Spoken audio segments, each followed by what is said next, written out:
Imagine stepping into an environment where survival is never guaranteed.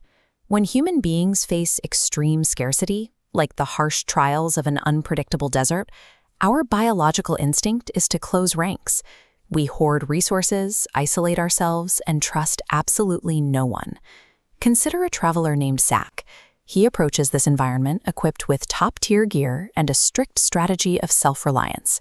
To him, the world is chaotic and indifferent, meaning the only reliable asset is his own intellect and dominance. This chart maps out two very different psychological architectures. On the left is Zach's approach, System A, a rigid, closed loop of self-reliance. On the right is a traveler named Elisha, running System B, an open system built on faith, humility, and community reliance. She walks the exact same brutal terrain, but processes every threat through a lens of divine purpose and trust. The question is, what happens when you introduce intense pressure to both architectures? If we subject both of these operating systems to identical environmental stressors, which framework is built to endure without buckling? Worldviews function as active survival mechanics. They dictate exactly how an individual assesses, processes, and responds to external threats in real time. The first test of these systems occurs in a small, drought-stricken valley. The travelers encounter a village suffering from severe famine, a community that offers zero strategic or material advantage to their journey. Zach's closed-loop system triggers a calculated response. Self-preservation dictates a clear, cold logic. Getting involved drains valuable time and supplies, so the most efficient move is to ignore the suffering and conserve energy. Elisha's open system processes the same data through the lens of community resilience. She stops to share her limited food, tends to the elders' wounds, and kneels on the cracked earth to pray. By engaging with the villagers, Elisha creates a functional buffer against total collapse.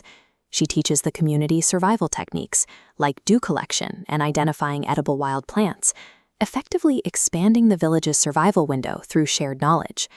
When the weather eventually shifts, Zach is forced to reconcile the fact that his logic failed to account for the actual tangible power of human cooperation. While self-preservation seems logical during scarcity, faith-based compassion generates a communal safety net. This social engineering creates a level of stability that an isolated, selfish system simply cannot produce on its own. The second test swaps scarcity for abundance. The travelers enter a bustling city, where the primary stressor is the sudden temptation of immediate wealth, status, and shortcuts to success. Driven by a demand to prove his superiority, Zach is drawn to a charismatic merchant offering a map to untold riches. His confidence creates a massive cognitive blind spot, leading him to trade 100 gold pieces for a map of meaningless scribbles and a bottle of colored water. Elisha navigates the same marketplace unscathed. Her inherent humility acts as a psychological firewall against greed, allowing her to see past the merchant's glowing promises and stay focused on the realities of their journey.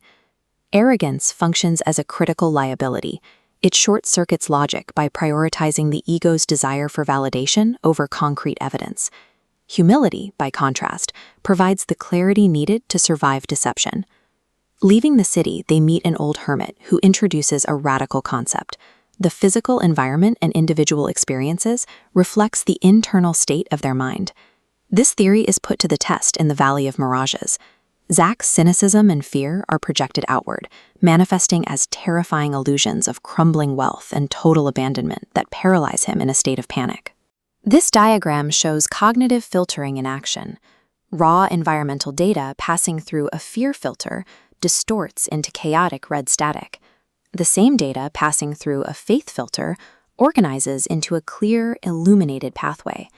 Elisha maintains this internal peace, allowing her to see the clear path and lead Zach out of his self-imposed darkness. Core beliefs function as the primary architect of the environment. They construct the psychological landscape an individual must navigate. At a magnificent oasis, Zach's cynical operating system finally collapses. Exhausted and out of answers, he abandons his arrogance, humbling himself to Elisha's approach and accepting that his previous framework was insufficient for the journey. Here, the actual mechanics of faith are revealed. It is the unglamorous perseverance required to plant seeds in cracked earth and water dry dirt, day after day, without seeing a single immediate result. Zach trades his demand for instant calculated proof for a willingness to trust a slower process.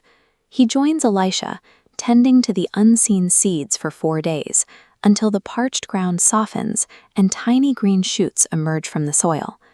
Arrogance fixes an individual in a stagnant wasteland. Faith, however, provides the psychological flexibility to cultivate growth in the driest terrain. By upgrading the internal operating system, an individual changes the very limits of what can thrive in their environment.